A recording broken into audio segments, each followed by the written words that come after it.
Hello students, welcome back to my channel Kirti Tiwari social science corner. आज हमारा topic है class 9 का हिस्ट्री का chapter 2 socialism in Europe and the Russian revolution. उसमें जो हमारा अब टॉपिक चल रहा है वो क्या है, coming of socialism in Europe. Europe पे सोशलिज्म जो था वो किस तरह से आ रहा था। तो फर्स्टली हमें क्या देखना है, कॉन्सेप्ट ऑफ सोशलिज्म। आखिर ये सोशलिज्म होता क्या। वैसे मैं अपने पहले भी प्रीवियस वीडियो में आपको बता चुकी हूँ सोशलिज्म के कॉन्सेप्ट के बारे में, ठीक है, कि सोशलिज्म क्या था। सोशलिज्म वही है जो कि सभी को इक्वलिटी देना चाहते हैं और सभी को चाहते हैं कि सभी लोग सोसाइटी में इक्वली रहें, चाहे उनको हर तरह से रिसोर्सेज, लैंड और जो भी चीज़ें प्रोवाइड करानी है वो इक्वली उनको प्रोवाइड कराई जाए।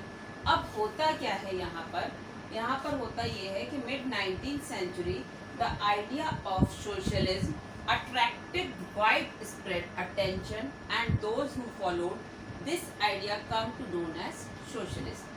मतलब कहने का ये है कि 19th सेंचुरी के बीच में आते आते जो सोशलिज्म का आइडिया था उसने क्या किया, वो पूरे उसमें फैल गया था, बहुत विस्तार रूप से फैल चुका था और लोगों को अट्रैक्ट कर रहा था और उनका अटेंशन पे कर रहा था। किसका अटेंशन पे कर रहा था? जो सोशलिज्म के आइडियोलॉजी से अफेक्टेड हो रहे थे, तो वो उनको क्या कर रहा था, अट्रैक्ट कर रहा था। और जिन्होंने इस आइडिया को फॉलो किया, सोशलिज्म के आइडिया को जिन्होंने फॉलो किया, उनको हमने क्या बोला, सोशलिस्ट, ठीक है। तो अब ये यहाँ पे इतना फैल चुका था पूरे यूरोप में सोशलिज्म ऑफ कॉन्सेप्ट कि उनको लगने लगा कि हाँ भाई इसमें हमारा प्रॉफिट है, तो हमें सोशलिज्म के आइडियोलॉजी की तरफ जाना चाहिए। अब उसके बाद क्या होता है, socialist were against private property. They considered private property as the root of all problems. मतलब कहने का ये है कि सोशलिस्ट जो थे वो प्राइवेट प्रॉपर्टी के अगेंस्ट में थे। प्राइवेट प्रॉपर्टी के अगेंस्ट में कहने का सेंस ये है कि वो नहीं चाहते हैं कि किसी इंडिविजुअल की कोई प्रॉपर्टी हो और वो उसी पे ग्रो करता रहे और बाकी लोग ग्रो ना कर पाए। वो बिल्कुल नहीं चाहते थे सोशलिस्ट। तो वो क्या कर रहे थे, वो कह रहे थे कि, और उन्होंने ये भी कहा कि जो भी इन सोसाइटी में जितने भी प्रॉब्लम्स हैं उन सब का जो मेन प्रॉब्लम है या जो जड़ है, समस्या की जड़, रूट है, तो वो क्या है, वो है प्राइवेट प्रॉपर्टी। क्यों प्राइवेट प्रॉपर्टी है? मान लो जैसे हमने इंडस्ट्री बनाई, मैंने अपनी एक इंडस्ट्री बनाई, ठीक है, मैं तो उस इंडस्ट्री की ओनर हो गई। अब मैंने क्या किया, फिर वर्कर्स को अब मुझे रखना था, मैंने वर्कर्स रखे। अब हम उनसे काम तो बहुत ज़्यादा ले रहे हैं, ठीक है, काम हम उनसे इतने ज़्यादा ले रहे हैं कि 15-16 घंटे उनसे काम ले रहे हैं। फिर उसके बाद उनको हम वेजेस भी नहीं उतना अच्छा दे रहे हैं और वो जो प्रोड्यूस कर रहे हैं तो वो हमारी फैक्ट्री के लिए प्रोड्यूस कर रहे हैं, उसमें हमारा क्या हो रहा है, प्रॉफिट हो रहा है, हम पर्सनल गेन ले रहे हैं, उनको कुछ नहीं दे रहे हैं, ठीक है। तो जब उनको कुछ नहीं दे रहे, जबकि कायदा तो ये कहता है, अब आज के टाइम पर हम देखते हैं, आज के टाइम पर क्या है, कोई भी प्राइवेट इंडस्ट्रीज है या कोई भी प्राइवेट कंपनी है, वो अपने लोगों को इतना ज़्यादा फैसिलिटीज़ अवेल कराती है कि सब प्राइवेट कंपनीज की तरफ भी भागना चाहते हैं। ऐसा नहीं है कि आज हर कोई गवर्नमेंट जॉब की तरफ जाना चाह रहा हो। क्यों? क्योंकि प्राइवेट कंपनीज में भी बहुत अच्छी अच्छी फैसिलिटीज़ अवेल हो रही हैं, ठीक है। तो वो क्या करते हैं, वो कहते हैं, लेकिन उस टाइम पर ऐसा नहीं था।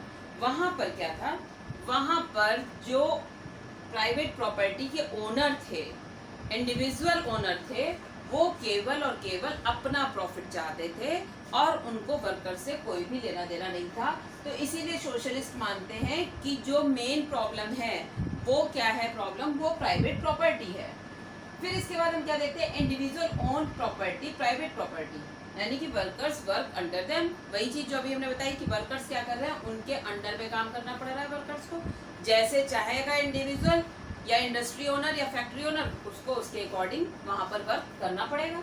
और फिर वो चाहे आपको रहने के दें, आपको प्लेस दें रहने का या ना दें, या आपको जिस सैलरी उतनी अच्छी दें या ना दें, उससे फ़र्क नहीं पड़ता, क्योंकि अब आप वहाँ पर एज ए एम्प्लॉय है या वर्कर है, तो वहाँ पर आपको इतना वर्क करना ही पड़ेगा जो उसने बोला है, आपके किसने, ओनर ने, वर्कर्स के। अब क्या होता है यहाँ पर, but they are concern with personal gains, यानी कि ये यहाँ पर आ गया प्रॉफिट्स, वही अभी जिसकी हमने बात करी थी प्रॉफिट्स की, राइट। तो यहाँ पर आ गया profits only and not with the welfare of those who made the property protected workers.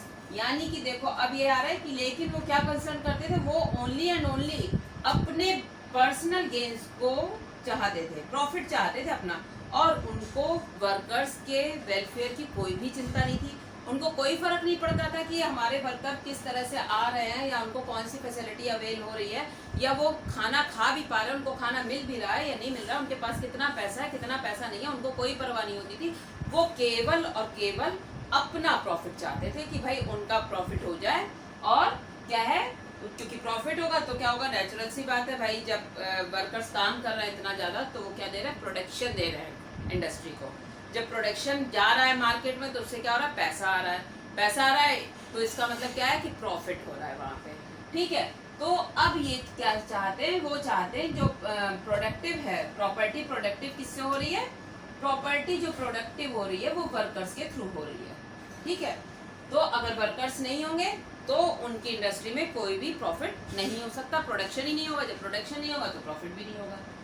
अब हम आते हैं नेक्स्ट उसमें कि socialist wanted a society as a whole should control the property. अब जो सोशलिस्ट चाह रहे हैं वो क्या चाह रहे हैं कि ऐसी सोसाइटी होनी चाहिए कि जो वहाँ की प्रॉपर्टी पे सभी का पूरी तरह से क्या होना चाहिए, पूरी तरह से कंट्रोल होना चाहिए, ठीक है।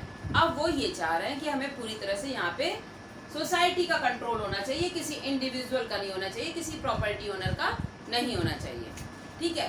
तो ये सारी बातें क्या थी, सोशलिस्ट जो थे वो जो जिस तरह से यूरोप में हमारे सोशलिस्ट आ चुका था तो वो ये सारी बातें बता रहे थे, सोशलिस्ट जो इनको प्रमोट कर रहे थे। अब इस ग्रुप में ये ध्यान रखना है, इस ग्रुप में कौन से आएंगे, वर्कर्स ही आएंगे। वर्कर्स क्यों आएंगे, क्योंकि इसलिए वर्कर्स आएंगे क्योंकि इनको यहाँ पे अपना प्रॉफिट दिख रहा है। भाई हमें जहाँ अपना प्रॉफिट दिखेगा हम वहीं जाएंगे। अभी आपको कंपनीज बुलाती हैं कि भाई आप हमारे यहाँ काम करेंगे तो हम आपको इतनी सैलरी देंगे, साथ में इतना आपको डीए देंगे या जो भी है, ठीक है। उनके जो अपने कंपनी के नॉर्म्स होते हैं, रूल्स होते हैं, वो उनको बताते हैं और अपनी तरफ अट्रैक्ट करते हैं। तो उसी तरह से यहाँ पे जो सोशलिस्ट थे सॉरी, वो क्या चाह रहे थे कि किस तरह से हम समाज में सोशलिज्म को लेकर आए सोसाइटी में। तो ये उन लोगों को इफेक्ट कर रहा था या उन लोगों को अट्रैक्ट कर रहा था जो वर्कर्स थे, क्योंकि वर्कर्स के वहाँ पे प्रॉफिट छुपे हुए थे। वर्कर्स के प्रॉफिट कैसे छुपे हुए थे, इनके यहाँ पे प्रॉफिट छुपे हुए हैं। कैसे छुपे हुए हैं, क्योंकि वो कह रहे हैं कि हम वर्किंग आवर्स को कम कराएंगे। वर्किंग आवर्स क्या हो जाएगा, लेस हो जाएगा, ठीक है। और वेजेस भी हम अच्छा देंगे, मतलब जो पहले से पुअर है उससे अब हम थोड़ा ज़्यादा मिल जाएगा, मोर मिल जाएगा और मिल जाएगा। तो इस तरह से क्या है, सोशलिस्ट जो है वो चाह रहे हैं कि प्रॉपर्टी पे पूरी तरह से कंट्रोल सोसाइटी का होना चाहिए। अब इसमें हम क्या देखेंगे, अपने नेक्स्ट वीडियो में देखेंगे कि किन लोगों ने इनको सपोर्ट किया है। सपोर्ट करने में कौन कौन मतलब थिंकर्स थे, ठीक है, और जिन्होंने सपोर्ट किया उसमें से बेसिकली 4 नाम हमारे सामने आते हैं, लेकिन उनमें से सबसे ज़्यादा जो इम्पोर्टेंट थे वो थे कार्ल मार्क्स। अब हम अपने नेक्स्ट वीडियो में इन चारों के बारे में पढ़ेंगे और तब तक के लिए अपना ख्याल रखिए।